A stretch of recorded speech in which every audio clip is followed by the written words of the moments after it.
তো ভাই আমি দেখে নিয়েছি মিশন ইম্পসিবল সিরিজের last movie Mission Impossible the final reckoning starrer Tom Cruise. এবারে কেমন লাগলো বলা যাক। আমি Arka, welcome to the new video. প্রথমেই বলি যে এই মুভিটা দেখার জন্যে এর আগেকার পার্ট দেখা কিন্তু ভাই বহুত জরুরি, কারণ এতে বহুত পরিমাণে রেফারেন্স আছে। আর এবারে ব্যাপার হয়েছে যে আমার হচ্ছে কিছুদিন বাদ পরীক্ষা, তাই আমি কি করেছি যে এর আগের পার্টগুলো না দেখে সরাসরি আমি এই পার্টটা দেখতে গেছি, তাই আমার পুরো ব্রেন ড্যামেজ হয়ে গেছে।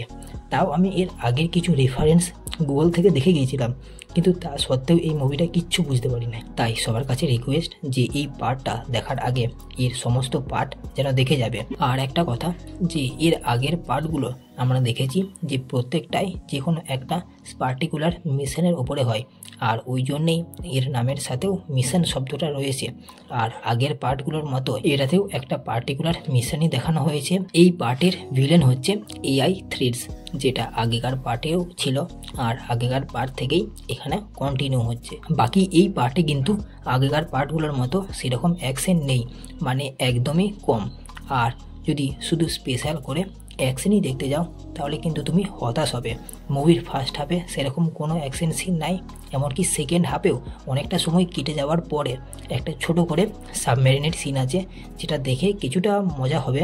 বাকি মুভির শেষে একদম 10 থেকে 15 মিনিটের মতো একটা প্লেনের শট আছে, যেটা একমাত্র আমাদের স্যাটিসফাই করবে।